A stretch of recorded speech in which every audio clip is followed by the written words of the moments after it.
السلام علیکم ورحمۃ اللہ وبرکاتہ حامدا ومصلیا اما بعد اعوذ باللہ من الشیطان الرجیم بسم اللہ الرحمن الرحیم الف لام میم اللہ لا الہ الا هو الحی القیوم نزل علیک الکتاب بالحق مصدقا لما بین یدیہ وانزل التوراۃ والانجیل۔ محترم حاضرین و حاضرات، یہ سورہ آل عمران ہے۔ یہ سورت قرآن مجید کی ان بڑی سورتوں میں سے ایک شمار کی جاتی ہے جن کا ایک فضل ہے، جن سورتوں کی اہمیت بیان کی گئی ہے۔ کل آپ کے سامنے سورہ بقرہ کے تعلق سے کچھ بنیادی باتیں رکھی گئی تھیں۔ جو فضیلتیں سورہ بقرہ کو حاصل ہیں ان میں سے کچھ فضیلتیں اس صورت ہادہ کو بھی حاصل ہیں، جیسے کہ اللہ کے رسول صلی اللہ علیہ وسلم کی حدیث کہ اقرأ القرآن فإنه يأتي شفیعا لأصحابہ، کہ تم قرآن کی تلاوت کیا کرو، اس لیے کہ یہ قرآن قیامت کے دن اپنے پڑھنے والے کے لیے سفارشی بن کر آئے گا۔ پھر آپ نے کہا کہ خصوصی طور پر دو صورتوں کا اہتمام کیا کرو، ان میں سے ایک سورہ بقرہ ہے اور دوسری صورت سورہ آل عمران ہے۔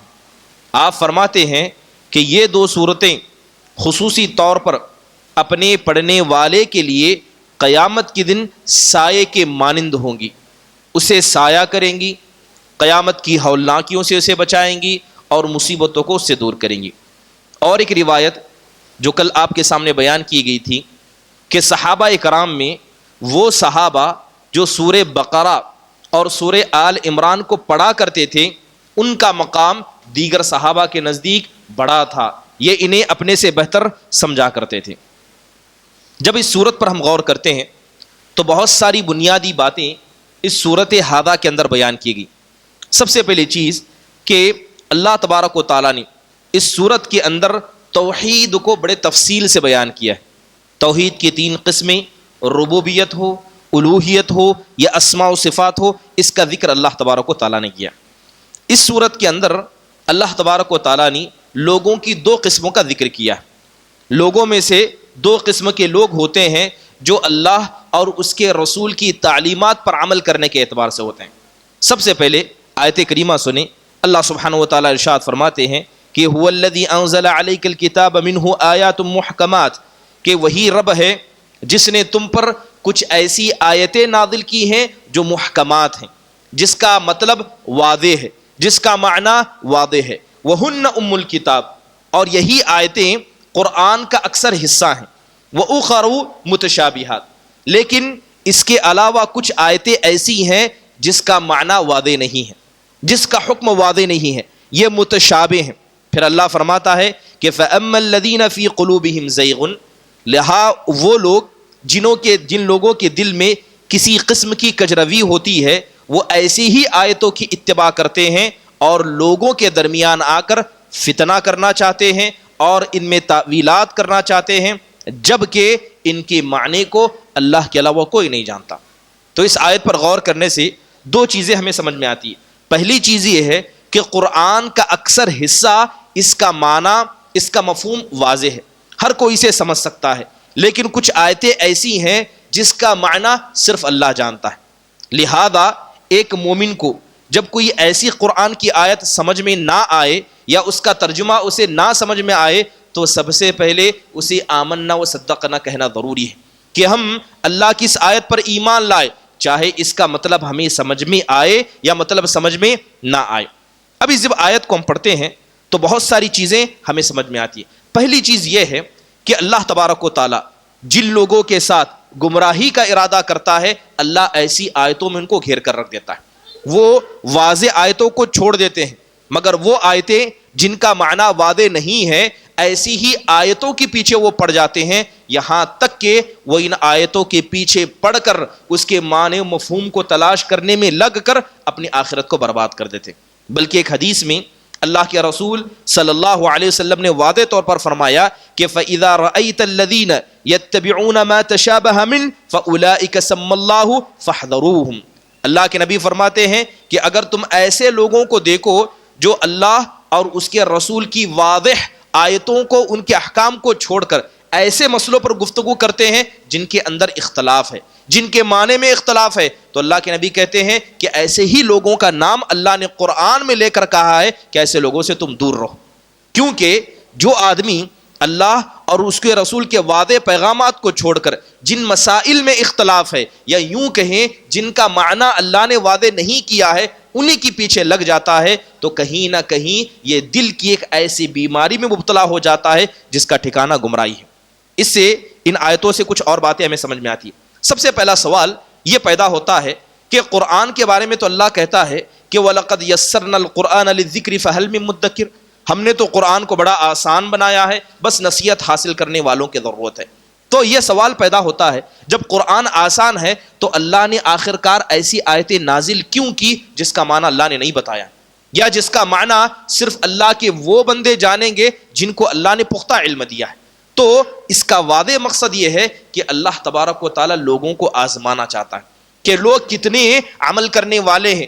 بسا اوقات کوئی چیز سمجھ میں آ جاتی ہے، کوئی چیز سمجھ میں نہیں آتی ہے، لیکن اللہ اور اس کے رسول کا معاملہ ایسا ہے کہ جب فرمان آئے آپ کو سمجھ میں آئے یا نہ آئے، آپ کو آمنا اور صدقنا کہنا ضروری ہے.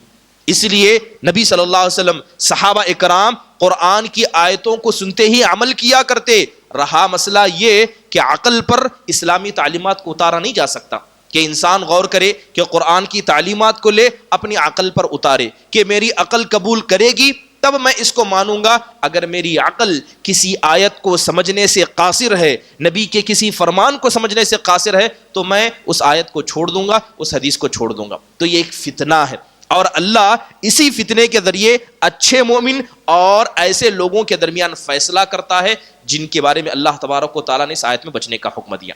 تو نصیحت یہ ملی کہ ایسی آیتوں پر غور کریں جو واضح ہیں لیکن جن آیتوں کا معنی اللہ نے بتایا نہیں ہے. جیسے ابھی سورت کی شروع میں نے کہا الف لام میم، یہ 3 حروف کا ایک لفظ ہے، الف لام میم. اس کا مطلب کیا ہے نہیں پتا، اللہ تبارک و تعالیٰ نے نہیں بتایا، اس کے رسول نے نہیں بتایا. اب اگر کوئی آدمی اس کا معنی تلاش کرنے کے لیے دنیا آسمان کا علم حاصل کرنا چاہے تو ایسے انسان کے بارے میں کیا کہیں گے؟ جس معنی کو اللہ نے نہیں بتایا ہے اس معنی کے پیچھے نہ پڑھ کر جس کے معنی کو اللہ نے بتایا اس کے پیچھے پڑھنا، یہی ایمان کا حقیقی مطلب اور یہی معیار ہے. دوسری اہم چیز یہ ہے کہ کچھ آیتیں ایسی ہوتی ہیں اللہ کہتا ہے کہ وَمَا يَعْلَمُ تَأْوِيلُهُ إِلَّا اللَّهُ، کہ بہت سارے معنی اور قرآن کی آیتیں ایسی ہیں جس کی تأویل، جس کا معنی صرف اللہ تبارک و تعالیٰ جانتا ہے. اب اگر کوئی آدمی ایسے علم کو حاصل کرنے کی کوشش کرے جس کے بارے میں اللہ اور اس کے رسول نے نہیں بتایا ہے، الف لام میم کا مطلب ہمیں نہیں بتایا گیا، لیکن ہم کوشش کریں، محنت کریں، تو کہیں نہ کہیں یہ اللہ کے ساتھ بے ادبی ہے. کیونکہ اللہ تبارک و تعالیٰ وہی علم انسان کو دیتا ہے جسے انسان سمجھ سکتا ہے. اب یہ انسان جس علم کو اللہ نے نہیں دیا ہے وہ کوشش کر کے اس علم کو حاصل کرنا چاہتا ہے جس علم کو اس کی عقل قبول ہی نہیں کر سکتی، تو گویا کہیں نہ کہیں وہ اللہ کے ساتھ بے ادبی کر رہا ہے. تو اللہ تبارک و تعالیٰ ادب سکھاتا ہے کہ ایسے علم سے دور رہیں، ایسی آیتوں سے یا ایسے معنوں سے دور رہیں جس کی حقیقت کو انسان کی عقل سمجھ نہیں سکتی. دوسری اہم بات، جو قرآن کے اندر متشابہ آیات ہیں، اس کا مطلب کیا ہے؟ متشابہ آیات کا مطلب یہ ہوتا ہے کہ بہت ساری آیتیں ایسی ہیں جس کا معنی تو مطلب واضح ہے مگر اس کا مفہوم نہیں پتا، حقیقت کیا ہے ہمیں نہیں پتا. جیسے مثال کے طور پر ہم ایمان رکھتے ہیں کہ اللہ تبارک و تعالیٰ نے بہت ساری چیزیں ہم سے چھپائی ہیں جس کے ہم غیب کہتے ہیں، یا بہت ساری چیزیں ہمیں بتائی گئی لیکن حقیقت میں وہ غیب میں سے. اب اگر کوئی آدمی یہ کہے کہ دجال کی جو صفتیں قرآن و حدیث کے اندر بتائی گئی ہیں میں اس کا ایک اسکیچ بنا لیتا ہوں تاکہ اس کا معنی میرے ذہن میں آ جائے، یا آخرت کا تصور میں اپنے سے کرنے لگتا ہوں، تو یاد رکھیں یہ کہیں نہ کہیں گمراہی کی پہلی سیڑھی ہے. جہاں اللہ اس کے رسول نے کچھ معنی آپ کو بتائے ہیں اس میں زیادہ غور و خوض کرنے کی اجازت اسلام نہیں دیتا ہے، کیونکہ جہاں انسان ایسی چیزوں پر غور کرنے لگتا ہے جس کا تعلق غیب سے ہے تو انسان کی عقل وہاں ماں تک کھا جاتی ہے اور شیطان انسان کو اپنے گھیرے میں لے کر اپنے جال میں پھنسا کر اسلام سے دور کر دیتا ہے. اسی لیے ان آیتوں پر عمل کرنا جو واضح ہیں واجب ہے، اور ان معاملات سے دور رہنا جس کا معنی اللہ نے نہیں بتایا ہے. تو تو اس سے دور رہنا ایک مومن کا کردار ہے۔ یہی معاملہ نبی صلی اللہ علیہ وسلم کی احادیث کے تعلق سے بھی ہے، جیسے اللہ کے نبی کی بڑی معروف حدیث ہے کہ ان الحلال بین و ان الحرام بین، حلال بھی واضح ہے، حرام بھی واضح ہے، مگر اس حلال اور حرام کے درمیان کچھ چیزیں ایسی ہیں جو واضح نہیں ہیں، کچھ چیزیں واضح نہیں ہیں، ہر کوئی نہیں جانتا ہے۔ تو اللہ کے رسول نصیحت کیا کرتے ہوئے کہتے ہیں کہ جو حلال ہے اس کو پکڑو، جو حرام ہے اس سے بچو، اور اس کے بیچ میں جو چیزیں ہیں اس سے بھی بچو۔ بسا اوقات انسان ایسی چیزوں کو حاصل کرنے کی کوشش کرتا ہے یا ایسے علم کو حاصل کرنے کی کوشش کرتا ہے جس کے تعلق سے صرف علماء راسخین ہی جانتے ہیں، کہیں نہ کہیں وہ منہج سلف سے ہٹ جاتا ہے۔ تو اللہ کے نبی کہتے ہیں جو حلال واضح ہے اس کو پکڑو، جو حرام واضح ہے اس سے بچو، اور ان دونوں کے درمیان جو چیزیں ہیں اسے چھوڑ دو، یہ تمہارے لیے زیادہ بہتر ہے۔ تو ہمیں جو بات اس سے سمجھ میں آتی ہے کہ انسان اللہ اس کے رسول کے آیتوں کے مسئلے میں زہد اختیار کرے، پرہیزگاری اختیار کرے۔ زہد کیا ہے؟ پرہیزگاری کیا ہے؟ کہ ایسے علم کو انسان حاصل کرے جس کی ضرورت اسے ہے، جس کی ضرورت اسے نہیں ہے ایسے علم سے انسان دور رہے۔ قریب میں آپ نے دیکھا کہ عراق پر حملہ ہوا، ملک شام کے اندر بہت سارے نئی نئی جماعتیں آئی، ISS کہیں یا داعش کہیں، سارے لوگ اس مسلک میں لگ گئے کہ داعش یہ سلفی ہیں، منہج سلف پر ہے یا نہیں ہے۔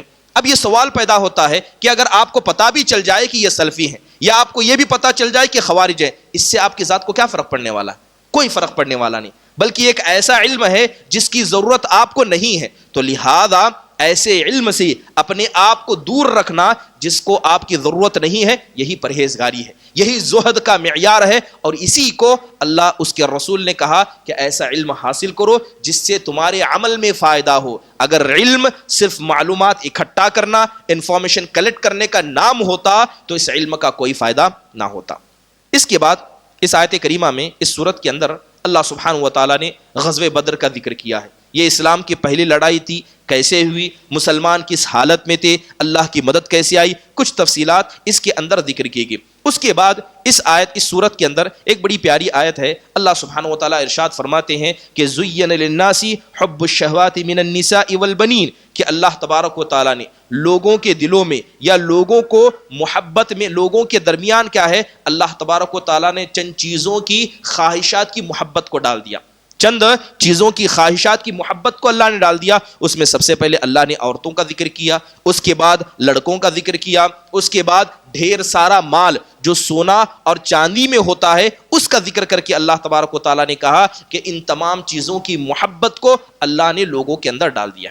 اب جب اس آیت پر ہمیں غور کرتے ہیں تو چند باتیں ہمیں سمجھ میں آتی ہیں۔ پہلی چیز یہ ہے کہ انسان دنیا کے اندر دنیا کی جن چیزوں کی خواہشات کرتا ہے، یہ خواہشیں کبھی مکمل نہیں ہو سکتی، کیونکہ اللہ تبارک و تعالیٰ نے ہمیں ایسا نفس دیا ہے، یہ نفس ہمیشہ مانگتا ہے، جتنا ہوگا اور مانگے گا۔ بلکہ ایک حدیث میں اللہ کے نبی نے کیا فرمایا، لَن يَمْلَأَ فَاهُ إِلَّا التُّرَابُ، کہ یہ انسان کی جو حرص ہے، یہ جو انسان کا پیٹ ہے، اسے سوائے قبر کی مٹی کے علاوہ کوئی چیز نہیں بھر سکتے۔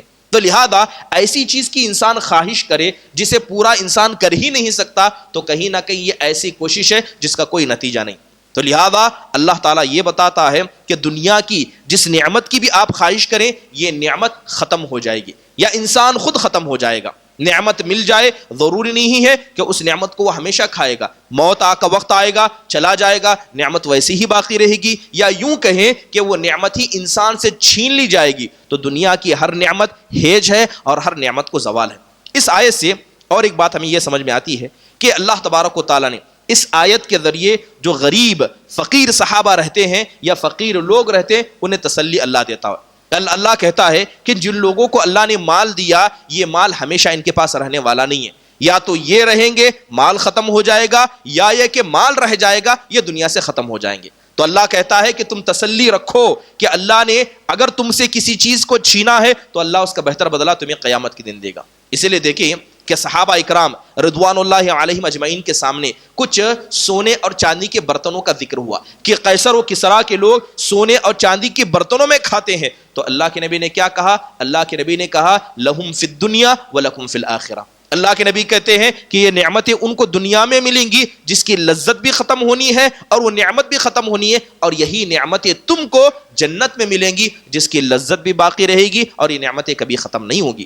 تو اللہ تعالیٰ کسی پر ظلم نہیں کرتا ہے. اگر اللہ نے دنیا میں کسی کو دیا ہے، اگر وہ شکر کرتا ہے تو اللہ نعمت کو باقی رکھے گا. اگر اللہ نے کسی کو حکمتاً کوئی چیز نہیں دی ہے تو انشاءاللہ تعالیٰ اگر وہ نیک ہوگا تو اس سے بہتر نعمتیں وہ کہاں کھائے گا؟ جنت کے اندر کھائے گا. ایک اہم چیز اس سے جو پتہ چلتی ہے کہ اللہ تبارک و تعالیٰ نے کہا کہ زُيِّنَ لِلنَّاسِ حُبُّ الشَّهَوَاتِ مِنَ النِّسَاءِ وَالْبَنِينَ، کہ مردوں کے لیے جو سب سے زیادہ خواہش رکھنے والی یا جس سے محبت انسان کرتا ہے وہ عورتیں ہیں. اور اس کے بعد اللہ نے بیٹوں کا ذکر کیا، یہاں بیٹیوں کا ذکر نہیں آیا.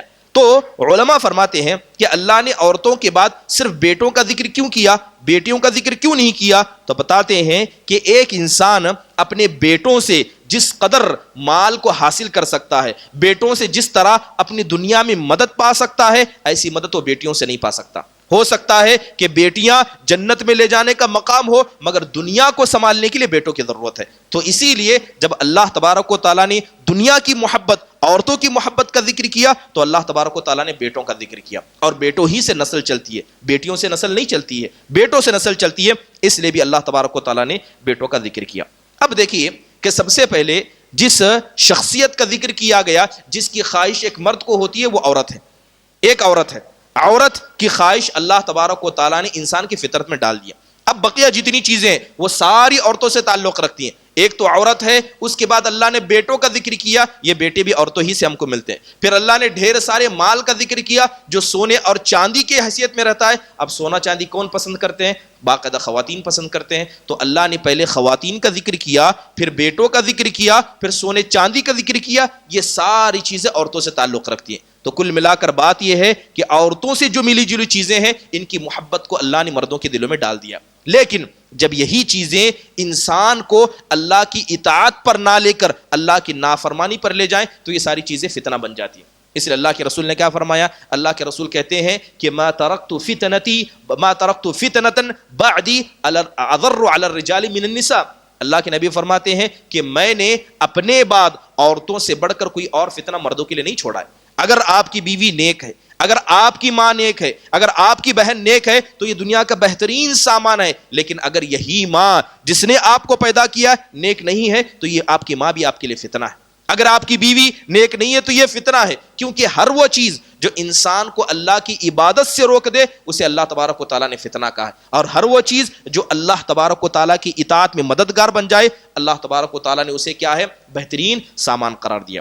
اس کے بعد اس صورت کے اندر اللہ تبارک و تعالیٰ نے عقیدے ولا والبراء کا ذکر کیا کہ اللہ کے خاطر محبت کرنا یا اللہ کے خاطر کسی سے دشمنی کرنا یہ اسلام کے اندر ایک عقیدے کا اہم حصہ ہے. لہذا کوئی آدمی اس سے بیزارگی اختیار نہیں کر سکتا. اس کے بعد اللہ تبارک و تعالیٰ نے چند صحابہ کی تعریف کرتے فرمایا لن تنالوا البر حتى تنفقوا مما تحبون. اللہ تعالیٰ فرماتا ہے کہ تم نیکی کو اس وقت تک نہیں پا سکتے جب تک کہ اپنی محبوب چیزوں میں سے بعض چیزوں کو اللہ کے راہ میں قربان نہ کر دو.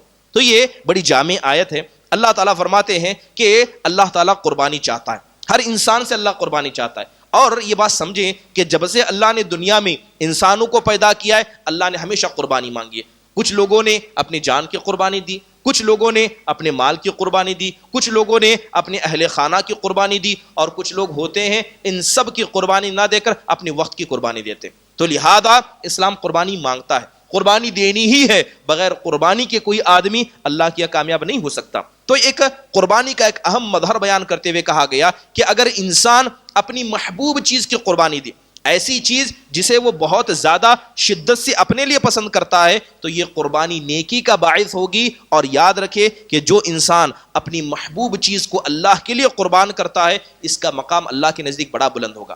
آپ نے وہ حدیث سنی ہوگی کہ جب کافروں کو جہنم میں ڈالا جائے گا تو فرشتے ان کے عذاب میں اضافہ کرتے ہوئے ان سے سوال کہیں گے کہ اگر یہ دنیا کا ساز و سامان تمہیں ابھی دے دیا جائے اور کہا جائے کہ یہ سب فدیہ دے دو، ان سب کو اللہ کے راہ میں صدقہ کر کے کیا تم اپنے آپ کو جہنم کی آگ سے بچانا چاہو گے؟ تو کافر مشرک کہیں گے جو جہنم میں جل رہے ہوں گے کیوں نہیں، یہ سارے مال کو اللہ کے راہ میں ہم صدقہ کریں گے تاکہ اللہ ہماری گردن کو جہنم سے بچا لے.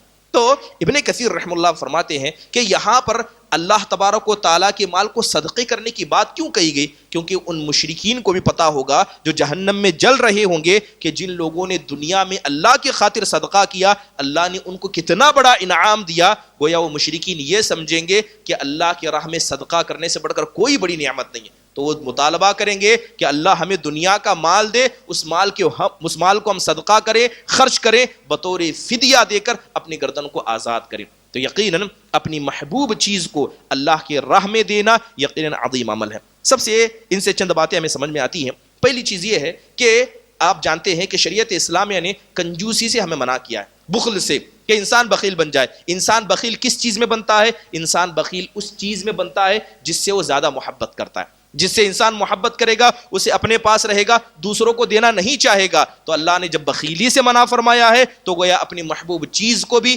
انسان کو تیار رہنا چاہیے کہ وہ اللہ کے راہ میں دے، چاہے وہ مال کے حق میں، مال کی طرح ہو یا کسی بھی چیز کے اندر ہو۔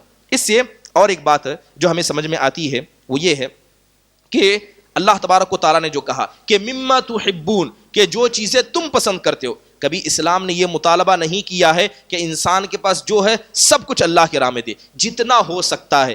من یہاں بعض کے لیے استعمال کیا گیا، مطلب تمہارے بعض محبوب چیزوں میں سے بعض محبوب چیزوں کو دو۔ جیسے اللہ تبارک و تعالیٰ نے حضرت ابراہیم سے صدقہ مانگا، اللہ نے حضرت ابراہیم سے قربانی مانگی، تو اللہ تبارک و تعالیٰ نے قربانی بیٹے کی مانگی، اللہ نے بیوی کی قربانی نہیں مانگی، اللہ نے ان کی جان کی قربانی نہیں مانگی۔ جب قربانی مانگی تو اللہ نے ان کی نعمتوں کو دیکھا، تو ان نعمتوں میں سے جو محبوب دل کے قریب تھی ان میں سے ایک نعمت کی قربانی اللہ تبارک و تعالیٰ نے مانگی۔ تو اللہ بھی یہی مطالبہ کرتا ہے، اگر آپ کے پاس مال ہے، آپ کے پاس اولاد ہے، تو بسا اوقات اولاد کو دینی تعلیم دینے کے خاطر ماں باپ کو قربانی دینی پڑتی ہے۔ بہت سارے لوگ اولاد سے محبت کے مارے محبت جتاتے تو ہیں، مگر یہ محبت اولاد کے حق میں فائدہ مند نہیں رہتی ہے۔ اولاد کو اپنے آپ سے دور کرنا، چاہے وہ کسی بھی تعلیم کی غرض سے ہو، یقیناً قربانی کا حصہ ہے۔ تو لہذا انسان قربانی کا جذبہ اپنے اندر رکھے، اور خصوصی طور پر ایسی چیز کی قربانی جس کے ذریعے اللہ خوش ہو اور وہ چیز اس انسان کے نزدیک محبوب ہو، یہ بڑا پیارا عمل ہے۔ اللہ تبارک و تعالیٰ سے دعا ہے کہ اللہ تبارک و تعالیٰ ہمیں قربانی کا جذبہ عطا فرمائے، اور اسی طرح جو آیتیں اللہ سبحانہ و تعالیٰ کی واضح ہیں اس پر عمل کرنے اور متشابہ آیات سے دور رہ کر آمنا و صدقنا کہنے والوں میں سے ہمیں بنائے۔ آمین۔ وآخر دعوانا ان الحمد للہ رب العالمین۔ السلام علیکم ورحمۃ اللہ وبرکاتہ۔